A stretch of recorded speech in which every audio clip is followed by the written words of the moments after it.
Assalamualaikum warahmatullahi wabarakatuh. Waalaikumsalam warahmatullahi wabarakatuh. Alhamdulillah, wassalatu wassalamu ala rasulillah Sayyidina Muhammad ibn Abdillah wa ala alihi wa sahbihi wa man wala wa la hawla wa la quwwata illa billah, amma ba'd. Ikhwani rahimakumullah, malam hari ini kita bersyukur kepada Allah Subhanahu wa taala yang Allah senantiasa memberikan kesehatan bagi kita dan juga mengumpulkan di tempat yang sangat mulia ini dalam rangka hadir majelis taklim di Pesantren Ribat Al-Murtadha Singosari Malang.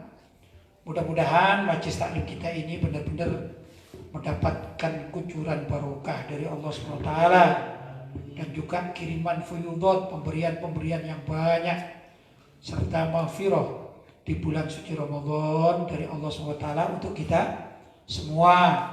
Untuk itu mari kita lanjutkan pengajian kita malam hari ini dengan judul atau tema mustahil membuat senang semua orang. Ini tentu tidak lepas dari keinginan kita berbuat baik, namun tidak mungkin seseorang itu berbuat baik kemudian mendapatkan pujian dan support dari semua orang, apalagi di zaman sekarang nih. Rasulullah Shallallahu Alaihi Wasallam seorang manusia yang sangat luar biasa, sempurna, sangat mulia di sisi Allah, kedudukannya yang tidak diragukan lagi, bahkan beliau diberi mukjizat ya oleh Allah SWT. Itu pun tatkala melaksanakan dakwah Islamiyah, ya ada musuhnya ya. Paling tidak yang paling kita pahami jelas itu Abu Lahab. Abu Lahab itu sampai mati juga kafir gitu ya. Itu Abu Lahab padahal paman beliau sendiri. Jadi kalau kita ini berdakwah atau melakukan suatu kebaikan, kita kepingin semua orang ridho pada kita, semua orang mendukung pada kita. Itu suatu hal yang mustahil, tidak bakalan terjadi ya. Bahkan Nabi Adam alaihissalam gitu diciptakan oleh Allah SWT di surga dengan segala macam yang diberikan oleh Allah tentang ilmu kepada Nabi Adam. Semua malaikat ini sepakat senang kepada Nabi Adam dan menerima keberadaan Nabi Adam. Tapi beda dengan iblis kan? Iblis menolak. Nah, ya berarti ada di antara penduduk surga tatkala itu yang tidak sinkron atau tidak pro terhadap keberadaan siapa? Nabi Adam alaihissalam. Apalagi kita di zaman sekarang, ya kita ini nabi enggak, di surga juga enggak, ya dah. Terus kita mau berdakwah, kemudian kalau dibully kita marah, kalau ada yang memuji kita, kemudian kita ngambek, nggak mau berdakwah lagi. Siapa kita kan gitu kan? Di surga enggak, ya nabi juga enggak, punya mujizat juga enggak. Maka itu jalanilah apa yang baik dalam kehidupan kita ini, ya dah. Kapan saja kita berbuat baik, kita lanjutkan perbuatan baik kita, kita lestarikan, kita ajarkan, ya. Dan tentu dari sekian banyak umat manusia, insya Allah pasti Allah ada membuka di antara mereka ini menerima kebaikan yang kita sampaikan, walaupun ada juga orang-orang yang bakal menolak, ya. Begitulah kurang lebih kehidupan manusia. Itu saya persilakan Ustaz Burhanuddin untuk membacanya. Bismillahirrahmanirrahim. Alhamdulillahi rabbil alamin. Wassalatu wassalamu ala asyrafil anbiya'i wal mursalin Sayyidina Muhammadin wa ala alihi wa sahbihi ajma'in, amma ba'd. Mustahil membuat senang semua orang, karya Kiai Haji Lutfi Basri. Imam Syafi'i radhiyallahu anhu berkata kepada Yunus bin Abdul A'la, andai kata engkau berusaha sekuat tenaga ingin menyenangkan semua orang, maka tidak ada jalan bagimu. Maka ikhlaskan amal dan niatmu karena Allah Subhanahu wa taala. Ya, ini luar biasa, ini nasihat Imam Syafi'i ya radhiyallahu taala anhu. Katanya, andai kata kalian ini ingin berbuat baik, berusaha keras untuk menyenangkan semua orang yang kalian temui, tapi dengan berbuat baik ya. Bahkan ini misalnya kalian punya harta ya, taruhlah Ustaz misalnya 1 miliar gitu ya, kepingin menyenangkan orang. Saya katakan saja, Ras, ini saya hidup di Singosari, saya punya uang 1 miliar ya, saya bagi satu persatu di rumah orang di Singosari ya. Saya harap mereka semuanya senang pada saya. Saya sampaikan kebaikan agama. Kira-kira saya bisa mendapatkan orang Singosari semuanya senang pada saya? Belum tentu. Apalagi kalau begini misalnya, saya berbuat adil ya, berbuat adil. Kemarin saya contohkan, ini ada Ustadz Hadi dengan Ustadz Burhan misalnya ya. Ustadz Hadi di satu rumah bersama dengan 10 orang. Yaitu mulai ibunya, misalnya kalau sudah menikah ada istrinya, ada anaknya, ada adiknya. Pokoknya satu rumah ini 10 orang. Ustadz Burhan satu rumah 5 orang. Satu rumah ini 5 orang. Ya kan? Saya mengerti. Oh tentu kalau saya memberi Ustadz Burhan 1 juta, berarti saya harus memberi Ustadz Hadi berapa? 2 juta. Karena perimbangannya kan begitu ya kan? Ini cuma satu rumahnya 5 orang, ini 10 orang. Perasaan saya dengan demikian, saya berbuat adil. Betul kan? Contoh lain misalnya, kalau saya punya anak yang satu gemuk, yang satu kurus, ya, maka yang gemuk ini minta belikan baju, yang kurus juga minta belikan baju. Yang satu gemuk besar lagi, atau ukurannya XL. Sedangkan yang paling kecil ukurannya S. Kira-kira orang jualan ini, jualan baju, harga yang nomor S dengan XL itu sama atau mahalnya XL? Mahal XL, ya. Saya sebut XL harganya 150, sedangkan yang S harganya 100. Maka saya harus mengeluarkan demi keadilan, belikan si kakak yang gemuk ini dengan uang 150, sedangkan si adik dengan uang 100. Itulah keadilan. Keadilan tidak harus sama. Ya kan? Keadilan tidak harus sama nilai nominalnya gitu. Cuman masalahnya manusia kan beda. Kata Ustadz Burhan, lu kawanku dikasih uang 2 juta, aku cuma dikasih uang 1 juta. Wah, gak adil itu. Padahal terima duit itu dikatakan dah. Ya kan? Ada saja yang demikian ini contoh ini ya. Pasti ada orang demikian. Jadi kalau kita ingin mengharapkan keriduan semua orang, walaupun saya harus mengeluarkan uang, ya dibagi-bagi uang, belum tentu mendapatkan keriduan semua orang dengan porsi yang sama. Jelas? Dengan porsi yang sama. Ya kan? Jadi kakak beradik, ada kakak beradik itu yang memang baik-baik, dua-duanya baik, yang menerima. Maklum, kakakku itu kan gemuk, harganya apa? Harganya bajunya 150 ya maklum. Sedangkan aku ini kurus, jadi aku cukup mendapatkan baju yang harganya 100. Ya, itu karena dua-duanya baik, terima, alhamdulillah, ini bagus. Tapi ada kadang-kadang kakak beradik ini yang saling iri gitu. Wah, kalau kakak diberi uang 150 untuk beli baju, sedangkan aku harganya cuma 100, berarti aku minta yang 50 sama ayahku. Kalau enggak berarti ayahku ini tidak adil. Ini demikian sifat manusia, ya enggak? Jadi mencari keriduan semua orang itu susah. Dan itu dikatakan oleh Imam Syafi'i radhiyallahu ta'ala anhu. Yang paling baik adalah mencari keriduan Allah. Ini sudah selesai. Ya, mau orang lain tidak ridho itu urusan orang. Yang penting kita berbuat baik pada mereka, kemudian mencari keriduan kepada Allah. Oh, jelas ya? Lanjut Ustaz.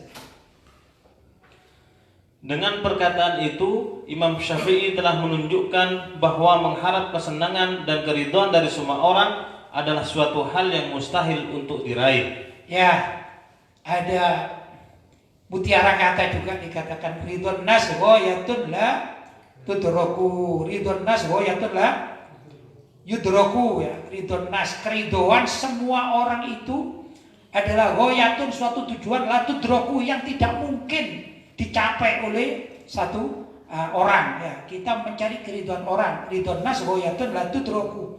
Jadi kalau kita mencari keridhaan semua orang adalah suatu tujuan yang tidak mungkin tercapai. Kalau minta semua orang ya itu ya jelas para nabi itu punya musuh. Para nabi itu diberi mukjizat oleh Allah SWT ya. Kenapa diberi mukjizat? Karena punya musuh. Lah musuh itu pasti nggak ridho kan begitu kan ya. Maka semua nabi itu ya, kenapa para nabi dan rasul tentunya ya, para nabi dan rasul itu diberi mukjizat. Sedangkan mukjizat itu ditampakkan tatkala diperlukan atau darurat. Begitu seorang nabi mendakwahkan ajaran agama yang diperintahkan oleh Allah, kemudian ditolak, kemudian sebagian dari masyarakat minta, apa buktinya engkau sebagai nabi? Kita tidak percaya ini kan, tidak senang ya.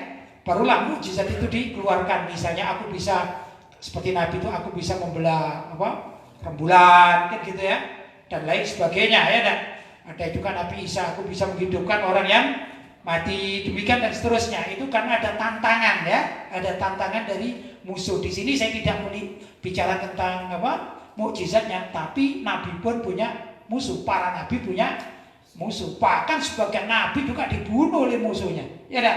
Nah itu bagaimana seorang musuh mau ridho? Kan pasti tidak ridho kan? Ya, itulah kurang lebih gambarannya. Jelas ya? Lanjut Ustaz. Umumnya, jika engkau berusaha menyenangkan satu orang dengan niat baikmu, maka akan muncul 10 orang yang memusuhimu. Jika engkau berniat menyenangkan 10 orang, maka 100 orang yang menampakkan kontra dengan keputusanmu. Demikian dan seterusnya.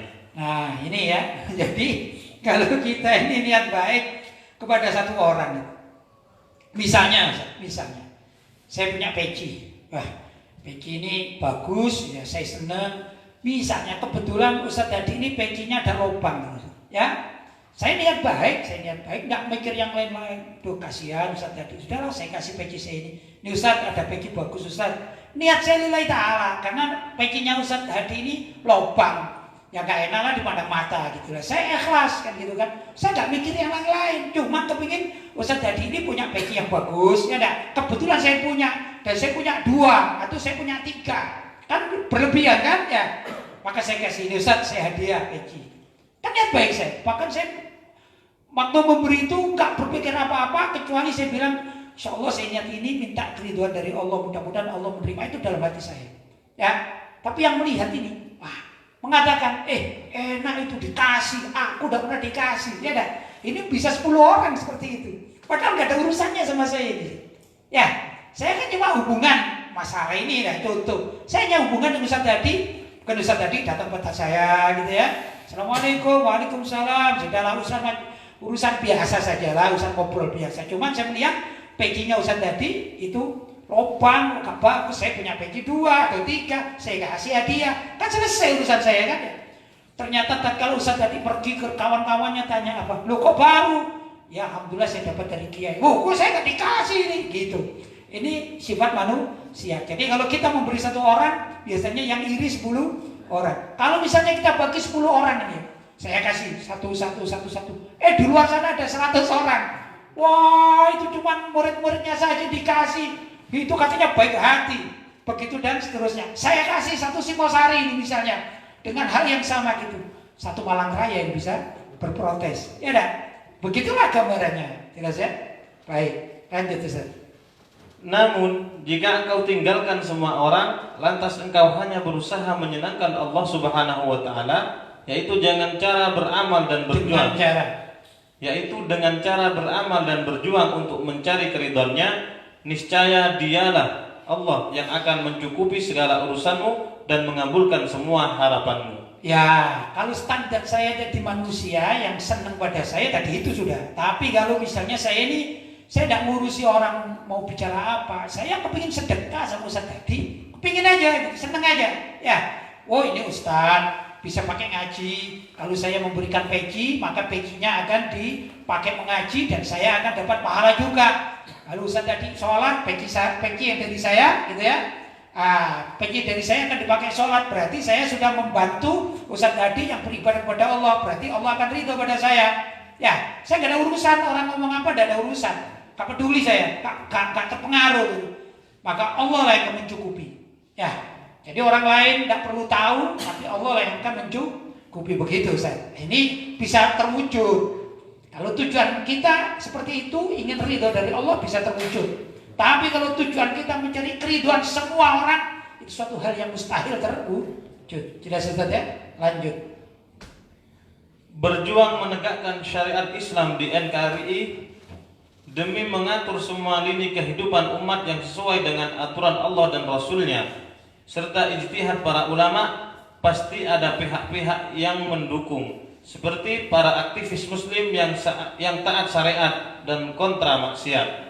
Namun jangan heran jika akan bermunculan pula pihak-pihak yang rajin menolaknya, bahkan hingga menyerang pribadi para pejuang syariat. Misalnya orang-orang kafir non-muslim, kaum munafik, para pelaku kemaksiatan dan kaum sekuler liberal, sekalipun mengantongi KTP Islam. Ya, kalau kita bicara Indonesia ini ya, misalnya ini para pejuang ya, seperti orang-orang pesantren, orang-orang ya, para ustadz, para ulama yang mengerti betul bahwa tatbikus syariah, apa itu pelaksanaan syariat itu sangat perlu di muka bumi ini. Kalau kita di Indonesia kan begitu ya. Maka kalau kita berupaya bagaimana agar syariat Islam ini bisa terwujudkan sesuai dengan aturan yang baku gitu ya. Kalau kita biasanya kita katakan bahwa gimana caranya agar NKRI atau Negara Republik Indonesia ini berbalut syariat atau berbingkai syariat. Kan tidak apa-apa gitu ya. Haji aja diatur pemerintah, itu sejak lama kan, haji diatur pemerintah, ya dah. Berarti pemerintah Islam itu tidak alergi terhadap syariat, walaupun itu sebagian. Ada hukum pernikahan, ya itu juga diatur pemerintah. Hukum waris juga ada diatur pemerintah. Berarti pemerintah ini sejak lama itu sebenarnya tidak terlalu alergi terhadap syariat. Tinggal untuk meluaskan gimana itu kalau bisa. Misalnya aturan Fathul Mu'in. Fathul Mu'in itu kitab yang sebagai rujukan warga Nahdlatul Ulama khususnya, atau warga mazhab Syafi'i yang hidup mayoritas di Indonesia itu kan dibaca. Kalau saya berharap atau mudah-mudahan bisa ya, gimana kira-kira buku atau kitab fikih Fathul Mu'in itu bisa diterapkan di Indonesia secara legal formal. Maka ini perlu diperjuangkan ya dah. Nah, kalau bisa misalnya anggota DPR itu semuanya mengerti Fathul Mu'in, ya dah. Maka mereka tatkala akan memproduk suatu hukum di Indonesia ini, hukum itu tidak bertentangan dengan kitab Fathul Mu'in. Paling tidak demikian ini gambaran. Cuman orang yang punya pemikiran seperti itu, ya itu banyak penentangnya. Yang pro adalah orang yang senang syariat, orang yang senang ibadah, ya. Misalnya masjid-masjid ini dilindungi, ya dah, dan lain sebagainya. Maka yang ahli masjid akan senang, ya dah. Ada aturan misalnya sekeliling masjid, misalnya saja ada aturan di sekitar masjid 500 meter dari masjid tidak boleh orang jualan minuman keras misalnya. Itu kan bagus, ya dah. Berarti apa? Melindungi masjid dari kemaksiatan minum bir atau minuman keras, mabuk-mabuk, kan begitu ya. Sudah, kalau itu diterapkan, yang senang ke masjid pro. Wah, alhamdulillah sekarang ada aturan pemerintah bahwa 500 meter kanan kiri dari masjid tidak boleh ada orang jualan bir misalnya. Senang nggak kira-kira di masjid? Senang. Tapi para penjual atau yang punya pabrik minuman keras senang apa tidak senang? Mesti boso. Ya, mesti tidak suka. Karena apa? Bertentangan dengan keinginan mereka. Begitu dan seterusnya. Nah, kalau tatbikus syariah di Indonesia ini akan diberlakukan, maka yang menolak antara lain ini tatbikus syariah Islamiyah ya, yaitu orang-orang yang tidak muslim, ya dah, yang keberatan terhadap aturan ajaran Islam. Kemudian orang-orang munafik. Namanya munafik itu adalah orang yang pura-pura menampakkan keislaman padahal hatinya tidak muslim. Maka mereka akan melakukan gerakan-gerakan di bawah tanah untuk membatalkan aturan syariat tersebut atau aturan pemerintahan yang berbingkai atau berbau syariat, bernilai syariat. Kemudian juga para pelaku kemaksiatan, kalau tadi ya tukang minum, tukang mabuk pasti tidak senang, ya dah. Kenapa? Jadi sulit dong kalau mau cari bir atau cari minuman keras, ya dah. Kenapa? Ada aturan tidak boleh berapa? Jauh, tidak boleh sekitar masjid berapa jadi 500 meter, misalnya begitu. Kemudian juga orang-orang sekuler. Orang sekuler adalah orang-orang yang biasa memisah-misahkan antara kehidupan agama dengan kehidupan kenegaraan, politik. Kata mereka politik ya politik, agama ya agama. Jangan campur aduk. Itu beda-beda. Nah, ini orang sekuler. Dan juga orang-orang liberal. Orang liberal adalah orang-orang yang mengaku muslim di sini bab ini, tapi pikirannya liberal, tidak mau diikat oleh syariat. Ya dah. Maka orang sekuler liberal ini walaupun kalau dilihat sebagian mereka itu KTP-nya Islam, tapi mereka menentang pelaksanaan syariat Islam secara legal formal. Mereka tidak bakalan senang.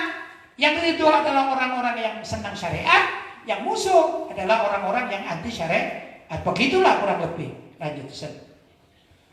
Karena upaya memuaskan seluruh masyarakat Indonesia itu pasti tidak akan bisa terwujud. Maka yang terpenting bagi para pejuang syariat haruslah tetap istiqomah memperjuangkan, memberlakukan syariat Islam secara konstitusional.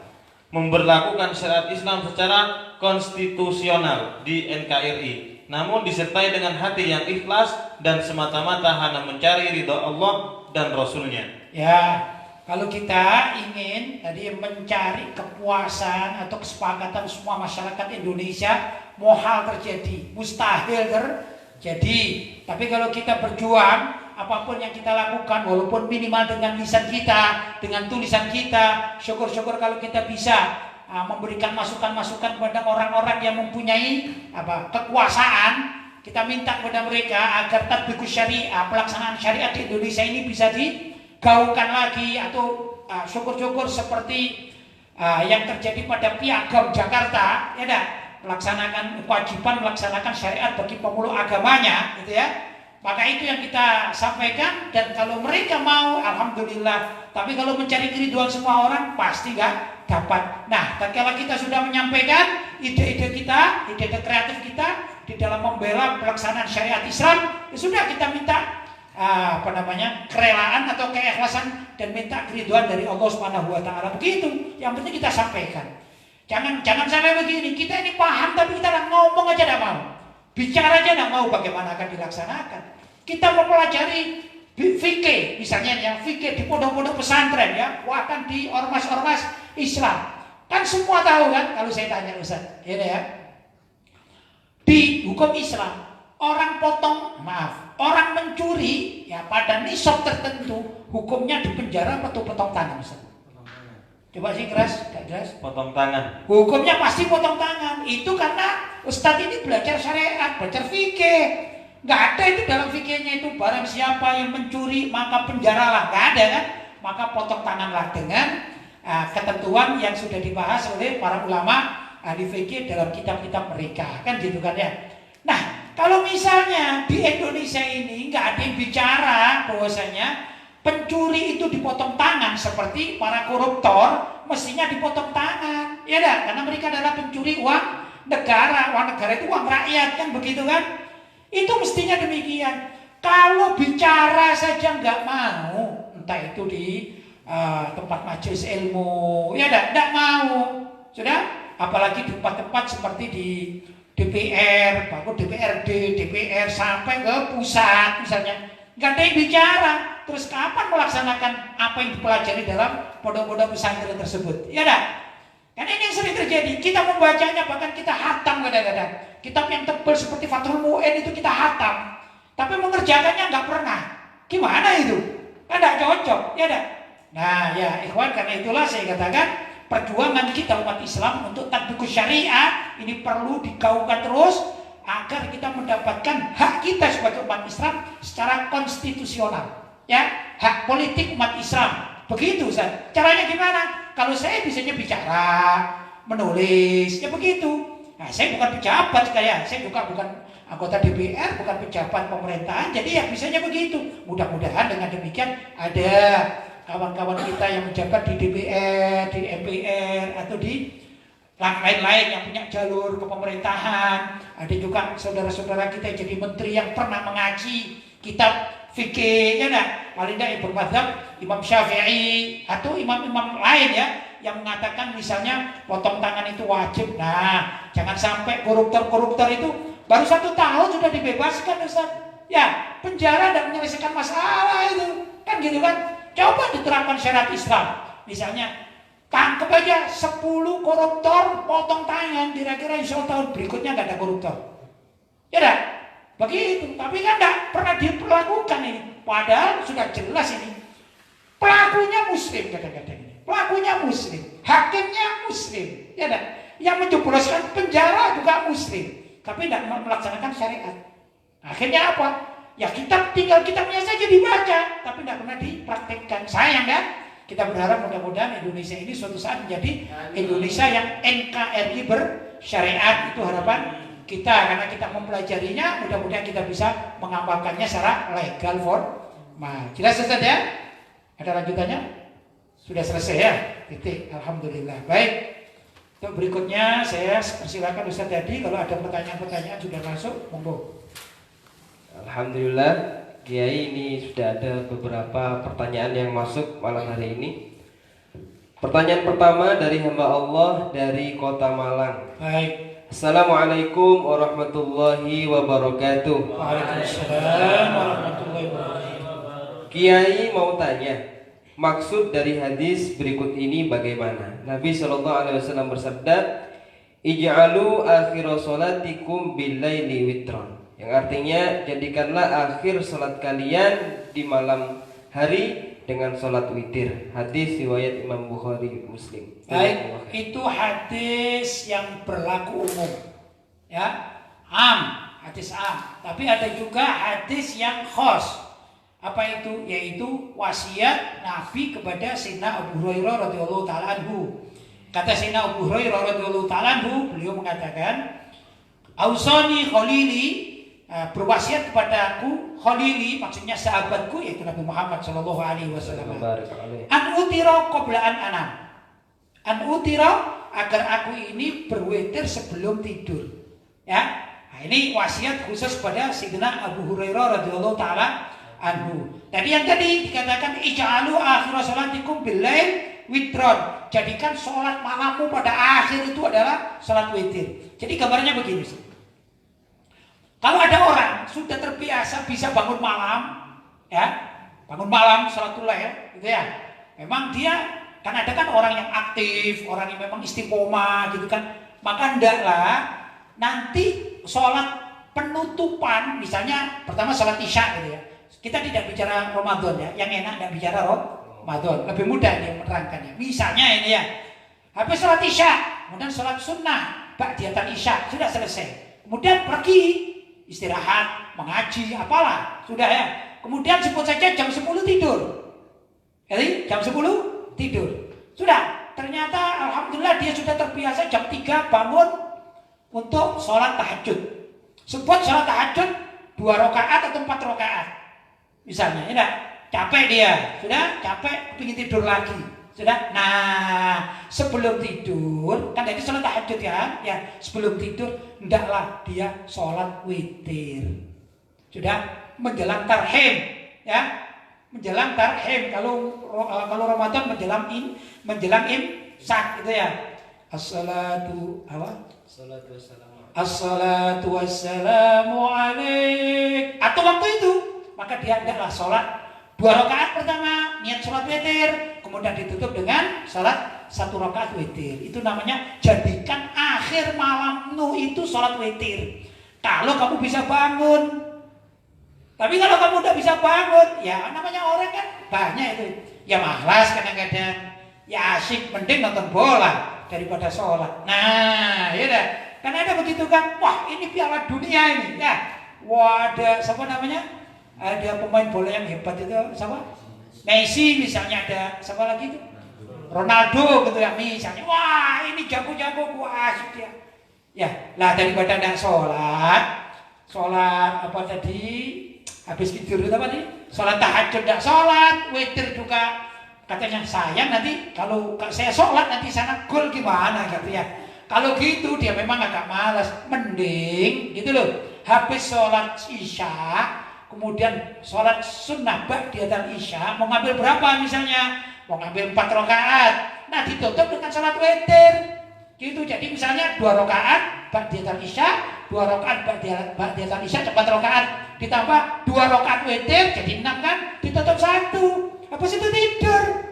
Begitu Ustaz. Ya, jadi tergantung dari apa kondisinya. Berarti yang tadi itu yang ahli lihat bola itu tidak pakai sholat tahajud Ustaz, tapi lumayan ada witirnya.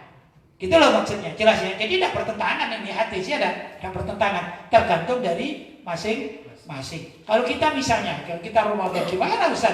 Kita ini kan Ramadan ini ya, kita ngikut imam, ya nggak apa-apa ngikut imam. Terus malam hari gimana? Ada 2 pendapat memang. Ada 2 pendapat. Kalau malam hari kan jadikan sholat witir itu pada akhir kan gitu kan. Ini bukan wajib, sholat sunnah. Ya dah. Kalau misalnya ini, saya yakin malam hari itu saya bisa bangun, yakin saya malam hari. Maka begini caranya nih. Kalau imam sholat witir ini ya, habis tarawih, witir 2 rakaat, ikutlah 2 rakaat. Sudah, begitu imam ini sholat witir 1 kali, kamu tambah 1 rakaat, jadi kamu punya genap. Ya, genap. Sudah, doa bubar selesai. Nanti malam karena kamu yakin, kamu biasa memang bisa bangun malam, maka laksanakanlah tambah malam hari bangun sholat tahajud, ya dah. Habis sholat tahajud misalnya ngambil 2 rakaat sholat tahajud misalnya, ya baru nambah sholat witir lanjutan yang tadi, yaitu 2 rakaat ditambah 1 rakaat. Tadi kan dapat berapa? 4 kan ya? Ya dah. Padahal sholat witir itu yang masyhur juga bisa dilaksanakan sampai 11 rakaat. Begitu. Jadi tadi sudah dapat 2 rakaat, dapat 4 rakaat ditambah akhir 2 rakaat tambah 1. Dapat berapa dia? 7 rakaat akhirnya. Boleh enggak? Ya boleh. Tapi bagi kita kadang-kadang yang ya sudahlah namanya malas itu gimana sih gitu. Yang penting ya sudah ikut sholat imam, tarawih, alhamdulillah. Tarawih ini tidak lobang 1 bulan, alhamdulillah. Insya Allah dapat malam Lailatul Qadar, ya dah. Habis itu ya sudah bangun malam, terus ya sahur.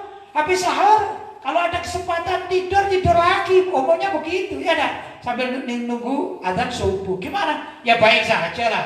Wong dia sudah sholat tarawih, ya dah. Tidak masalah. Dosa enggak dosa. Tetap dapat pahala dia karena sudah melaksanakan witir bersama imam begitu. Tapi kalau bisa memang yakin mampu menunda atau menambah lagi, alangkah baiknya kalau menambah begitu Ustaz. Jelas ya? Lanjut. Ada? Pertanyaan berikutnya dari hamba Allah dari Tangerang. Baik. Assalamualaikum warahmatullahi wabarakatuh. Waalaikumsalam. Semoga kebahagiaan dan kesejukan rahmatnya selalu menaungi Kiai, keluarga, serta para santrinya. Amin. Afan, Kiai izin bertanya tentang tafsir surat At-Taubah ayat 68 mengenai hukuman untuk orang munafik yang kekal di neraka. Karena sepengetahuan kami yang kekal di neraka hanyalah orang-orang kafir. Atas jawabannya kami ucapkan terima kasih. Baik. Ya bagus pertanyaannya, cuman mungkin kita itu kalau bisa jangan menghukumi sesuatu dengan sepengetahuan kita gitu ya. Karena kadang-kadang kita juga kurang bacaan gitu ya. Contoh begini Ustaz. Ada orang kurang bacaan. Misalnya sekarang ini kan nasional ini kan sudah ada peraturan ya. Apa namanya? Masalah Covid-19 ini. Ada aturan apa? Wilayah zona merah, orang harus isolasi di rumah atau di lockdown kan begitu kan ya. Yang zona hijau masih boleh beraktivitas normal kan begitu kan. Misalnya ini itu aturan sudah dikenal masyarakat. Tiba-tiba anggap aja saya lah gitu ya. Saya dianggap sebagai tokoh masyarakat kepingin bikin sesuatu itu. Cuma saya umumkan gini, saudara-saudara ketahuilah sekarang saya mengusulkan kepada pemerintah agar di zona merah memang kalau ada itu lockdown saja dan isolasi saja. Sedangkan di zona hijau kita tetap untuk melaksanakan kegiatan secara normal. Kira-kira kan diketahui. Itu kan sudah kemarin sudah sebulan yang lalu diumumkan. Ya dah. Nah, kenapa? Ya saya kurang bacaan sehingga saya hukumi sesuatu sesuai dengan pemahaman saya. Padahal saya nggak baca ini. Padahal di masyarakat sudah paham semuanya. Inilah ijtihad saya. Jadi ketawain lah kurang lebih ya dah. Diketahui sama orang. Nah kalau bisa kita bertanya atau kita memahami sesuatu itu jangan dengan pemikiran kita. Setahu saya ya yang di neraka jahanam itu cuma orang kafir saja. Enggak, orang munafik sama. Ya orang munafik itu apa sih? Orang munafik adalah orang kafir yang pura-pura masuk Islam, hatinya tidak muslim, pura-pura. Artinya apa itu demikian? Ya sudah itu adalah orang munafik. Itu fid-darkil asfali minan nar. Khalidina fiha, dia ini di kerak neraka dan dia selama-lamanya di sana. Terus gimana dengan hadis Nabi ayatul munafik? Oh begini loh, beda ya. Tanda-tanda kemunafikan bukan berarti orang itu pasti munafik, tidak. Beda. Orang munafik dengan tanda kemunafikan itu beda. Saya katakan ya, orang munafik ya memang dia bukan muslim. Orang munafik itu bukan muslim, dia kafir cuma menampakkan keislaman. Ya. Nah, sekarang ada orang yang suka berbohong, tapi dia muslim. Ini seperti orang munafik. Diperhatian, hati-hati lo ya. Kalau kamu suka bohong, sifatmu seperti orang munafik. Bukan berarti kamu itu langsung munafik, kamu di neraka jahanam, gak begitu. Gitu ya. Nah, seperti juga gini. Kesenangan orang ahli neraka kan gitu. Senangnya orang ahli neraka itu adalah mencuri, kan betul kan? Ya. Tapi apakah setiap orang pencuri pasti masuk neraka? Nah, kalau dia bertobat dan diampuni oleh Allah, ya lah. Nah, maksudnya begini, hati-hati. Kalau kamu suka mencuri, orang yang suka mencuri biasanya ini jalurnya ke neraka. Tapi bukan pasti. Tergantung Allah Subhanahu wa taala. Jadi begini, jelasnya. Kalau ayatul munafiki, ayat tanda-tanda kemunafikan ada 3. Apa itu?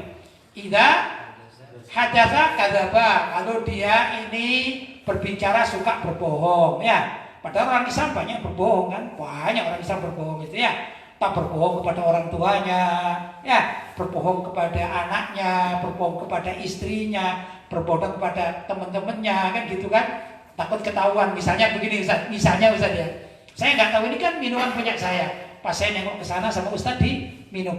Terus saya, loh, kok habis apa ini? Kamu tahu nggak? Enggak, saya nggak tahu misalnya. Kan berbohong. Apakah langsung sepakat demikian? Kamu munafik di neraka? Ya enggak lah. Jelas ya?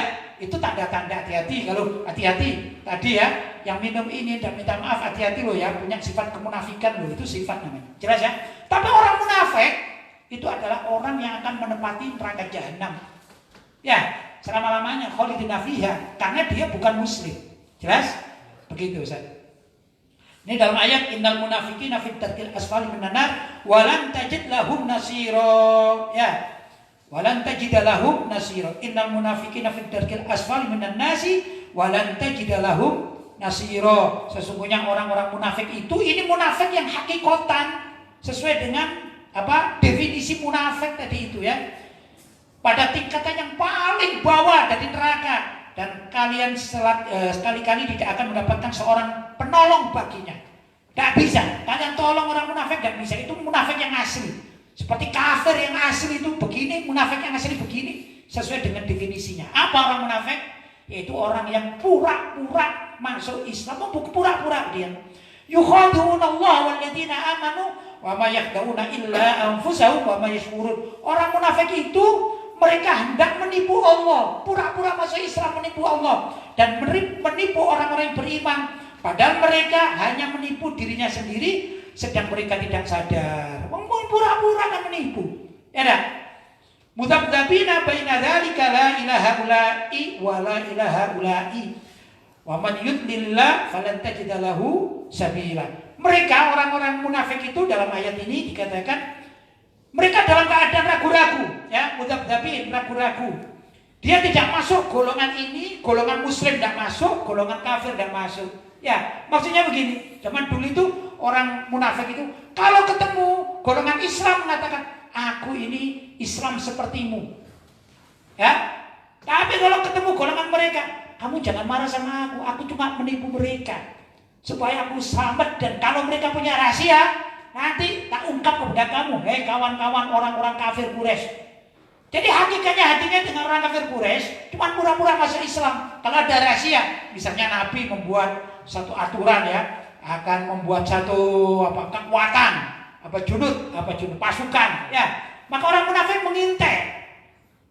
Jadi apa? Mata-matanya orang kafir. Oh, ternyata kelompoknya Muhammad ini membuat pasukan jumlahnya 200 orang. Kalian bikin yang banyak. Begitulah orang munafik. Ini jelas darkil asfal minan nar. Ya, jelas ya? Sama dengan orang kafir walaupun dia menampakkan keislaman. Paham? Di saat tertentu begitu Ustaz. Lanjut. Pertanyaan berikutnya dari hamba Allah dari Kota Malang. Baik. Kiai, bolehkah membayar fidyah dengan uang? Terima kasih jawabannya. Fidyah ini ya. Iya. Fidyah itu gitu ya. Fidyah atau juga zakat fitrah itu dalam mazhab kita, mazhab Syafi'i, ya harus sesuai dengan aturan mazhab Syafi'i, ya dah. Harus dengan beras atau sembako. Sembako di sini kalau di Saudi sana kurma ya, atau gandum, ya dah. Mungkin di Ada wilayah-wilayah itu yang pernah saya tahu setiap hari makannya sagu, maka di situ dihitung sagu kan gitu ya.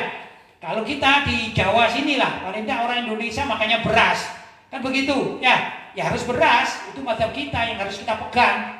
Jadi jangan diuangkan begitu Ustaz. Ya, setahu saya di dalam fikih-fikih begitu, termasuk zakat fitrah, jangan dipermudah ya, karena nanti daripada tidak sah, kan sedih kita ini, kita sudah berat-berat mengeluarkan fidyah kita, tapi tidak sah. Ya sudah, keluarkan dengan dengan aturan syariat yang ada di dalam kitab fikih yang kita yakini dalam mazhab Syafi'i itu harus sembako, bukan sembako, makanan pokok namanya, makanan pokok ya. Kalau sembako kan minyak bisa, ini tidak, makanan pokok maksudnya di situ adalah kalau kita beras atau gandum di wilayah-wilayah negara-negara yang memang setiap hari makannya gandum kan gitu ya, atau kurma. Kalau di Arab sana dulu kurma juga bisa dipergunakan untuk bayar fidyah, begitu Ustaz.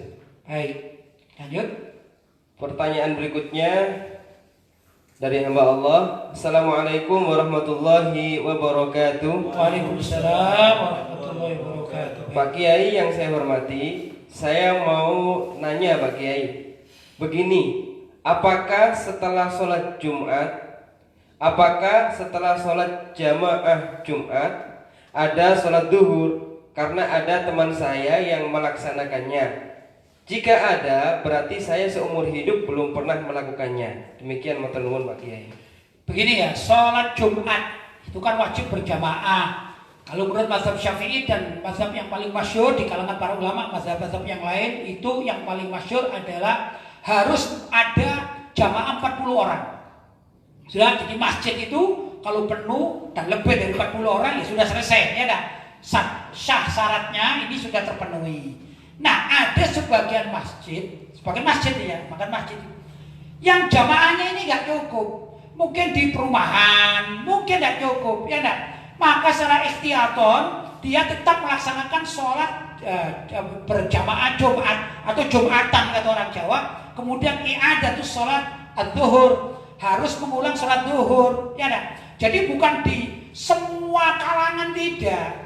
Pertama, umat Islam itu kalau sudah melaksanakan sholat Jumat dan syarat rukunnya ini sesuai, maka tidak wajib mengulanginya. Tapi tatkala ada syarat dan rukunnya tidak terpenuhi, ya dah, syaratnya lah tidak terpenuhi, maka dia wajib i'adah sholat zuhur, ya dah, begitu. Mungkin kawannya ini tatkala sholat Jumat, ya, melihat jumlahnya nggak sesuai, itu satu, ya. Atau kadang-kadang begini, imamnya tidak fasih, dia merasa fasih, misalnya kori juga, korinya kori nasional lagi ya, misalnya gitu.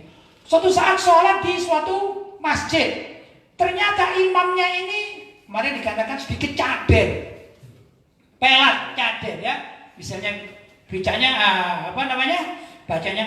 Allahu Akbar, misalnya Alhamdulillahi Rabbil Alamin Ar-Rahmanir Rahim, kan gitu kan ya. Dia ngerti ini, dia kori nasional, dia ngerti.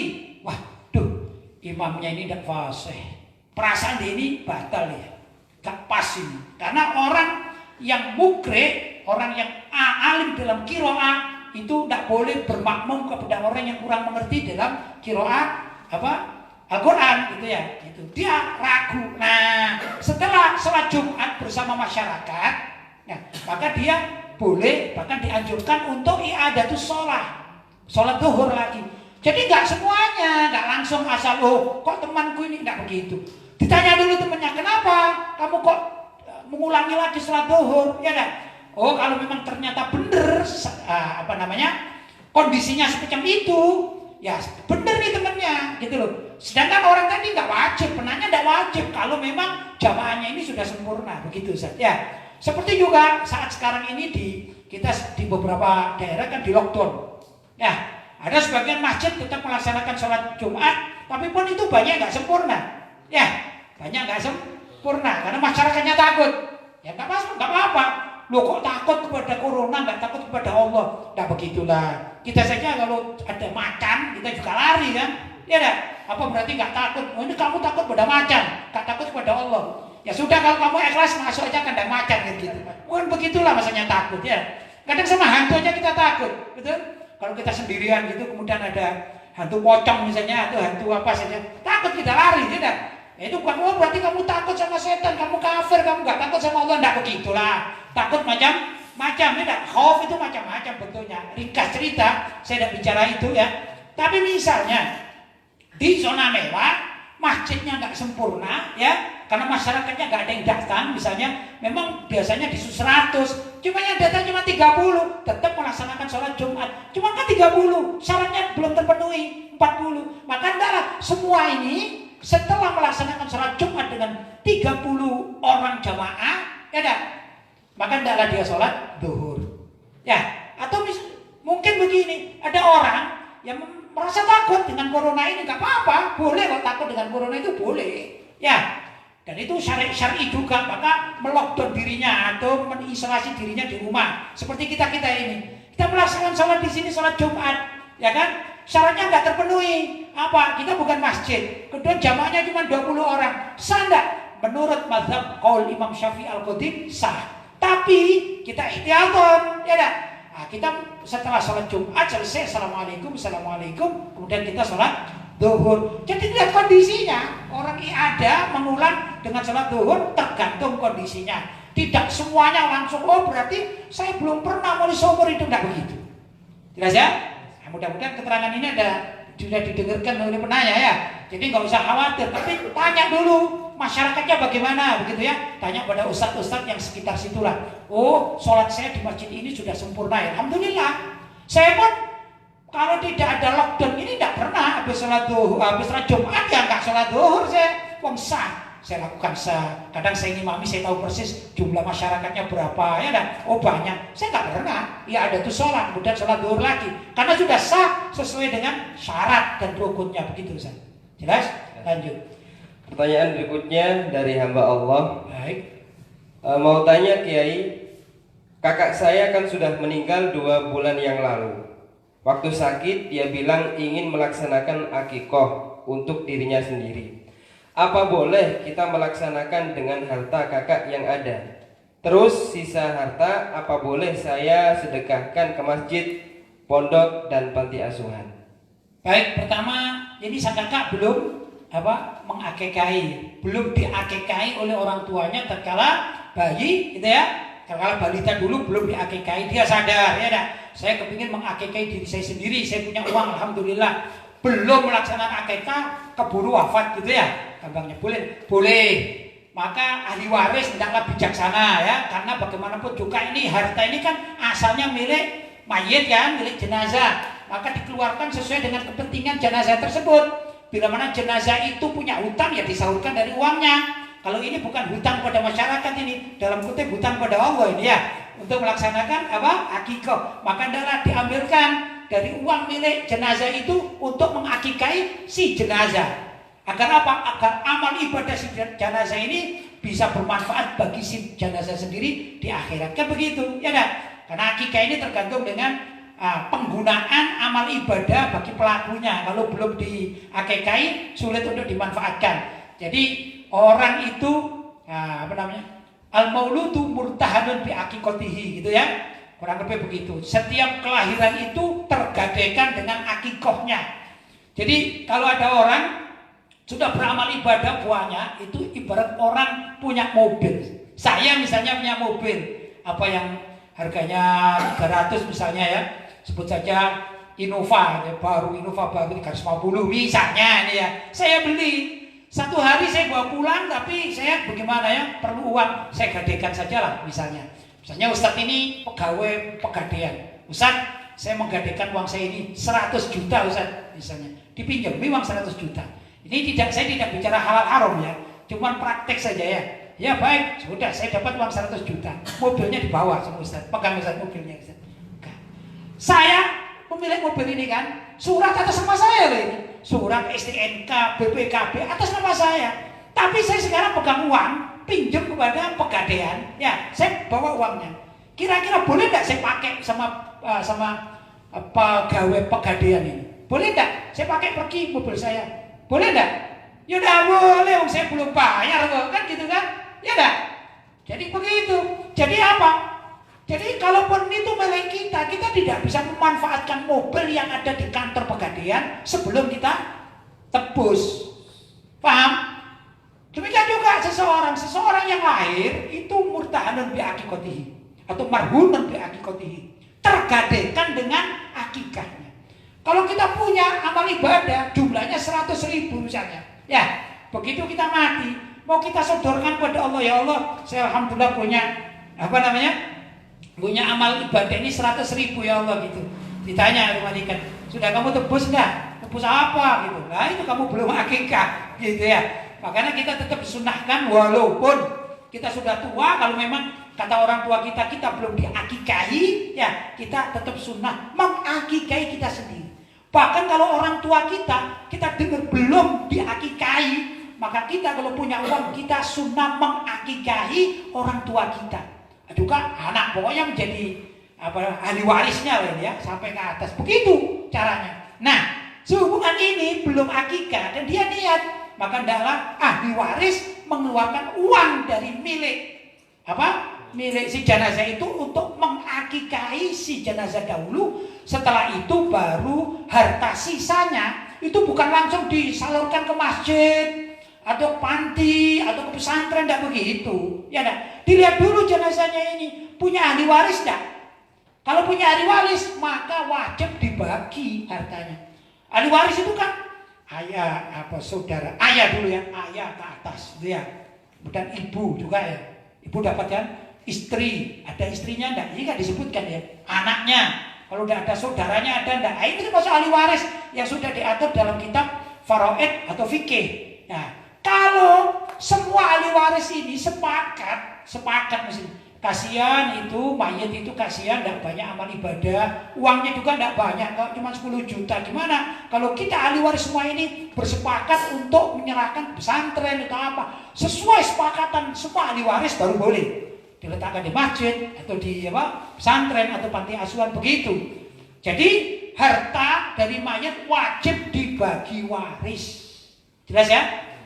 Kalau mau bertanya warisannya ya saya nggak tahu ini siapa saja, kanan kirinya siapa saja, maksudnya punya istri ndak, kakaknya ya dah, masih punya ayah pun ndak, punya anak pun ndak, kan begitu ya, punya ibu atau ndak, ayahnya masih hidup apa ndak, kan gitu. Ini perlu ada penghitungan. Tapi pertama jawabannya bahwa hendaklah dikeluarkan hartanya untuk bayar atau beli akikah.